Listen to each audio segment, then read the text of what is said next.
going on, everybody? This is Dave from Omega Vapes, and coming back to you today with a second review.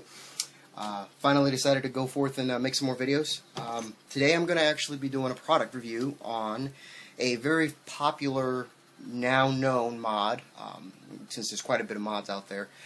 This mod I'm going to be reviewing is from iTazte, and this is called the MVP iTazte. This is your variable voltage box mod, if you would kind of really want to consider it like that. It's a great device. It is fantastic, especially if you're in the variable voltage world now. You know, if you've decided to finally get away from the Ego batteries or the standard 510 batteries that you usually would get on older regular starter kits. You know, being an advanced vapor, this is a definite device. The iTazte MVP, which again, like I said, I have already actually unboxed you know, this particular mod because I have been using it. But for the purpose of this video, I'm going to go ahead and basically kind of do a re-unboxing, you know, just to kind of give you an idea on what you know, what you get with this whole kit. And first and foremost, I will say thank you to Ron over at Liberty Vapors up here in Phoenixville. In my first video, which I know was kind of a lot of rambling that I was doing, I was able to pick this bad boy up from him, and I absolutely love it. Now on the back here, pretty much it gives you the full spectrum of details. You pretty much can see that it's a MyRad device, which pretty much it supports a variable amount of various different types of tanks and 510 connections. It is a 510 connector, which I'll show you momentarily. The operation mode on here, it pretty much runs variable voltage. Like I said, it does do 1 volt increments, 3.5 to 5 volts. Some mods you can usually get them, like the Lava Tube 2.0 that I have, which I'll be doing a future video review on. That particular device, actually, you can do from 3 volts all the way up to 6 volts. What's really cool about this one here is that it has a puff counter here, which basically records every time you take a puff out of the device. It keeps record of how many puffs you've taken, so it's kind of a good way to be able to determine, you know, how many times you're vaping over the course of the day. Let's go ahead and let's crack this open. Like I said, I already have it taken out originally for the first time to test out. So as you can see, it's in a clamshell box, kind of like an iPod Touch. You would kind of, if you own any of those, you would kind of see it exactly similar style. There's a metal front panel here, which is kind of nice because you don't see that common. It's usually just plastic. Kind of keeps it stabilized in the box. Sorry about that. And we have the device here itself. Now, actually, I'm going to put this aside here for just a minute and just kind of quickly show you guys what you find in the box. So, you got a styrofoam holder in here. You know, it's kept safely even when you order it online or if you pick it up in the store. You know, it just keeps it safe. And then what you get inside is your starter guide, pretty much as a user manual, and I really wouldn't consider it just kind of like instructions. I would kind of just see it as like a diagram to show you trying to figure out how to use it, or you're not sure how to use it.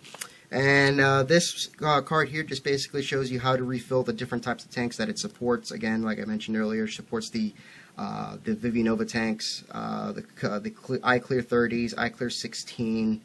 Hold on, I'm trying to have a little bit of issues focusing here. There we go. So iClear 16, iClear 10, a tidy cartomizer. Again, I've never seen that one. I might look that one up just to see what those are. The iTazte VV tanks, and then on the back, just showing you how to fill the 30, which in actuality, this particular kit that I purchased actually has the iTazte 30. I think it's a rebuildable tank, but I'll have to double check that. So. And pretty much what you get inside the box, you get a really snazzy USB charging cable. Now, when I first saw this cable, I was kind of dumbfounded in the sense of, you know, that it was, you know, it had all these extra connectors on them, but it actually, there's a reason for it. This particular cable, it looks like an iPod cable almost, I mean, with the white color and everything. Comes with your 30-pin dock connector. If so, you know, if you have the newer iPad minis or the 4th generation iPads or even the iPhone 5, you're going to have some trouble using this. Now, I haven't tested one of the adapters that I have. I might actually experiment with that and see if it works. But if you have older iPod devices that are using the 30-pin connector, you're in luck. On this side here, you have your standard micro USB or I'm sorry, mini USB, which a lot of your older devices usually have them, like Blackberries and so forth. And then this is your mini, I always get those things backwards. This is the more common USB connector that you get nowadays on most Android smartphones, but this connector is also going to be used to charge the bottom here, which we'll get into that just a second here. So that's pretty much the cable that you get with that. And then you also get in here, try to get this out of here, you get this boot, which I will explain where that goes for. It's pretty much just kind of like a tube sock, like you get if you have a lava tube. It's kind of the same process with that. And then here is the iClear 30. Let me just take this out real fast. Now, I actually have not used this tank yet. I am actually right now using my Kanger EVOD tanks. I purchased a couple of these bad boys, and I absolutely love them. I'm planning to use this one. I just haven't overly decided on what juices I want to actually fill into this bad boy. But it's nice with this particular tank because, again, you can... let me actually see if I can get this focused. There you go. It's got the milliliters, tells you can fill it up to 3 milliliters max. It's got the quite a bit of wick built in there. It's like I said, this looks like a rebuildable one. Again, I'm going to eventually play around with it when I get some juices to test it out, and I'll give you some feedback on that later on. Oops, sorry about that. Just dropped the lid. And then you also get the drip tip that actually, or actually the mouthpiece that actually kind of surprised me, but I guess it's no big deal.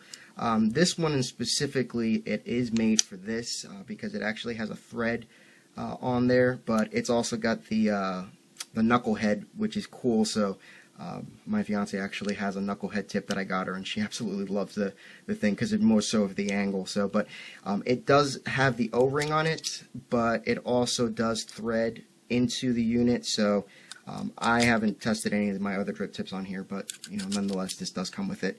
So really good tank. I will definitely put in a review later on about how it works once I get some liquids here. So that's pretty much what you get inside the box. So let's go ahead and put this aside and let's take a look at the device. So I'll try to make it short here because I know I'm kind of running it long now. I'm gonna have to cut this video in half.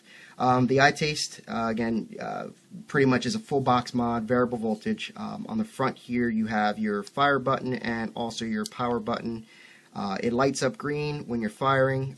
It lights up rainbow colors. There's 3 charge levels. Green is on pretty much a full or almost full charge.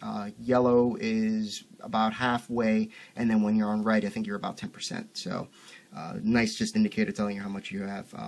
Would have loved to been able to have the number counters that I have on the lava tube, but can't have everything. So on the bottom here, what you can see is you have, let me try to get this closer here. You have a couple ports. You have a output USB. Focus, come on. I don't know why you haven't given me a hard time focusing here. Okay, there we go. So you have your output, which basically, in a simple nutshell, you can use this to basically charge up any of your other devices. Like, let's say you're out and about and you don't have access to a USB port right away. This serves as an emergency power bank, which is a really nice feature, and again, this is the reason why I bought it. So again, you can plug in your iPhone. You definitely cannot plug in an iPad, at least the full-size iPads. They pull too much amperage out, and I don't think it's going to work too well. But if you have like me, I have the iPad Mini, and also the iPhone 5 as well. It does work, and it does charge it up pretty quick. There's a mini USB here, which again, this is used for the pass-through. You can either use this cable here.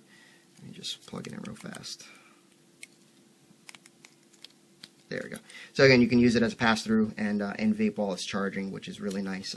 I do think with the pass-throughs, if it is below a certain percentage of battery charge, you'll have to kind of wait until it gets to, I think, 30% before the pass-through will allow you to also use the device. So, and then of course you have your output on and off switch. So I actually had it on because I was using it earlier today just to test it out. But this is just a feature that if you don't want to have this enabled, you can turn this off. So. And then on the side here, you have your variable voltage display, or VV display as they call it. And first you'll see that number, which the 25, that is your puff counter. Basically, every time you take a draw, it'll record how many puffs you've taken. I think earlier today it actually reset. I think once it hits like 999 puffs, I think it goes back down to 0. So That's just a good indication of how long I've been able to keep this battery without even having to fully charge it. And then, of course, once you go into the menu here, you'll see your voltage settings. Let me go back here. You kind of got to do it quick. You can, like I said, you can, in 1 volt increments, you can go down all the way to 3.3 and then work your way all the way up to 5 volts. So it's a nice device to be able to have, especially if you have 3 ohm cartomizers, or if you have 1.5 ones as well. You'll have that capability to use a variety of different ones. You have your 510 connector, which, again, a lot of mods that you're going to see nowadays are going to be mostly 510. I know you have like 808s out there. I haven't used anything but 510, so not really looking to do that unless I decide to go forth and try different mods. But anyway, 510s are good. The feature that you have on here with this boot is basically it's just kind of like a cosmetic thing. So if I actually plug in this tank, it just kind of gives it a nice finish. And there you go. So you have a nice finish there, and it kind of just streamlines. It does hang on the side just a little bit, but some people have mentioned that, some people who are picky with it, they'll mention, it doesn't look that right. Me personally, I don't mind. It's not a big deal at all. So, like I said, I'm not going to fire this tank here. Don't want to burn that wick.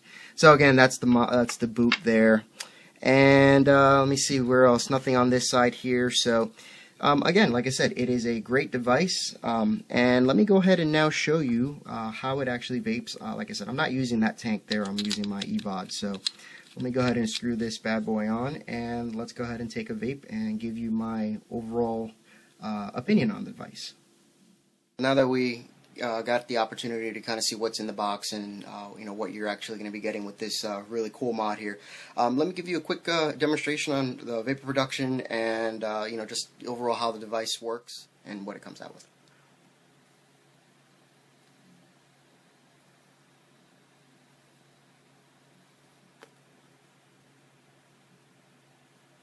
And actually, I have my little fan here blowing. Let me go ahead and do another one for you just to kind of give you a better idea.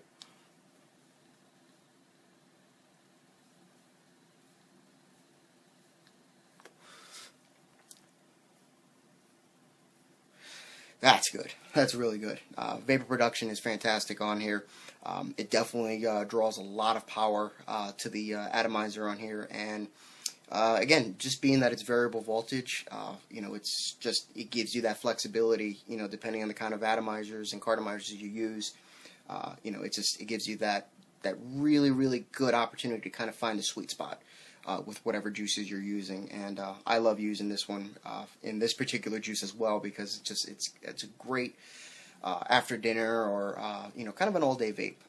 I've had a hard time finding all-day vapes, so it's always been something that I kind of mix around everything that I have until I make that decision. So, but anyway, so like I said, this has been my review on the Icon. I don't know if I said that right. iTazte MVP variable voltage box mod. I picked this bad boy up over at Liberty Vapor. They also have a website, libertyvapor.net, which I have actually posted down in the description link.